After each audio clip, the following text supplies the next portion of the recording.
underline. Omong dikit tapi nyelekit. Bersama Om Bob. Temukan di channel YouTube Om Bob Indonesia. Om Bob, akhirnya Pasar Turi Surabaya diresmikan setelah 15 tahun tanpa kejelasan. Namun sayangnya pasar tersebut masih sepi karena dari ribuan kios yang tersedia, baru beberapa ratus yang sudah siap untuk berjualan. Bagaimana Om Bob menggarisbawahi masalah ini? Ya, itu Pasar Turi yang lama ya, itu kan memang terbakar habis. Betul. Setelah ribut-ribut antara kontraktor dan sebagainya, itu akhirnya setelah 15 tahun ini wali kota yang baru ini bisa menyelesaikan kasusnya dan masalahnya selesai, dan Pasar Turi baru itu sudah bisa beroperasi kembali dengan desain yang lebih baru dan tentu semuanya lebih baik ya. Cuman memang sekarang pasar itu kan tidak bisa rame kalau pedagang di sana itu sudah tidak ada yang buka. Ya, pasar tuh rame kalau pedagangnya itu pada buka semua. Nah, sekarang dari ribuan kios yang ada itu, ini kan dibangun 8 atau 12 tingkat ya. Betul. Itu cuman ada ratusan kios yang sudah dibuka. Nah, ini otomatis ya pasar itu akan kelihatan seperti melompong kan, sepi kan. Betul. Kalau barangnya belum banyak ya susah mendatangkan orang. Ya. Nah, pada saat ditanya itu banyak sekali pengusaha-pengusaha yang akan buka kios di Pasar Turi sana, memang itu sudah dapat jatahnya kan.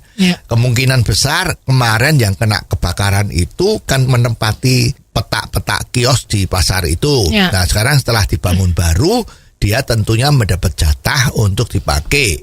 Ya. Nah, ini sangat banyak yang mengatakan bahwa mereka sudah siap secara fisik, tetapi secara modal itu belum ada. Ya, modal yang diperlukan itu antara 50 juta sampai 250 juta. Ya, hambatannya itu bahwa kalau dia mau pinjam ke bank, itu surat bukti penempatan kios itu nggak bisa jadi jaminan. Ya, seperti kalau mobil itu kan ada BPKB. Nah, ini kalau penempatan kios itu kan ada juga surat bukti kalau dia memang mendapat tempat di sana. Nah, ini mau pinjam duit tuh sama bank tidak diakui. Ya, bank hanya mau kalau yang bersangkutan mau pinjam duit itu dapat rekomendasi dari wali kota. Nah, artinya apa itu? Artinya bahwa bank minta jaminan dari wali kota. Kalau nanti pedagangnya tadi itu ngemplang, artinya default, nggak bisa bayar utangnya, kan pihak bank minta sama wali kota karena sudah memberi jaminan, katakanlah dengan semacam rekomendasi tadi itu. Nah, alhasil wali kotanya kan juga jadi bingung. Ini kalau memang betul-betul dibantu, dikasih rekomendasi, ternyata misalnya loh ya, itu yang minta rekomendasi itu ada 1.000. Ya, ternyata yang membayar cicilannya dan sampai lunas itu cuma 50% misalnya. Nah, itu terus gimana? Uangnya wali kota yang ganti banknya di mana? Kan jadi dilema. Oleh sebab itu memang susah. Keinginan dari pihak bank kepingin membantu UMKM. Ya, jaminan itu tuh nggak bisa karena juga banknya merasa ini kalau diaudit sama auditornya ini kan bukan aset yang biasa dijadikan jaminan, itu kan kolateral aset. Ini juga repot. Ya. Nah, sebaliknya wali kota sama juga, uang dari mana kalau sampai nggak bayar? Ya, nah, padahal pedagang-pedagang yang nakal itu kan juga ada ya, pura-pura bangkrut kan juga bisa ya. Jadi ini memang model-model seperti ini menjadi industri pinjam meminjam duit itu menjadi tidak berkembang dengan baik. Harusnya bagaimana Om Bob? Ya, mestinya harus dimulailah yang namanya diberlakukan kembali undang-undang glycerin. Yaitu kalau orang punya utang itu kan perdata ya.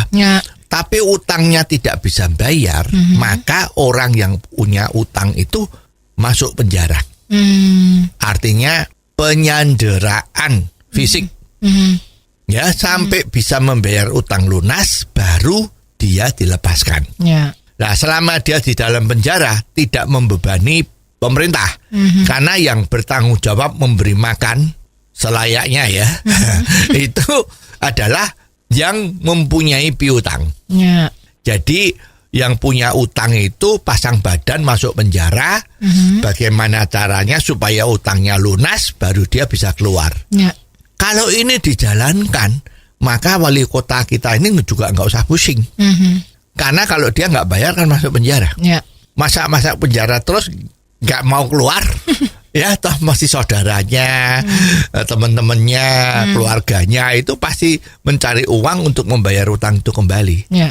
Kalau ini bisa terjadi, seperti kemarin itu kasusnya BLBI, itu kan dikatakan bila perlu ditahan gitu kan, Ya.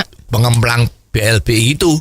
Lah mestinya aturan grisering ini harus dilakukan segera agar supaya dunia pinjam meminjam uang ini bisa berjalan dengan baik sehingga ekonomi Indonesia menjadi tambah maju. Oh, jadi begitu ya Om Bob. Jelas deh sekarang. Terima kasih Om Bob untuk waktunya. Sampai ketemu lagi di waktu yang akan datang. Underline. Omong dikit tapi nyelekit. Bersama Om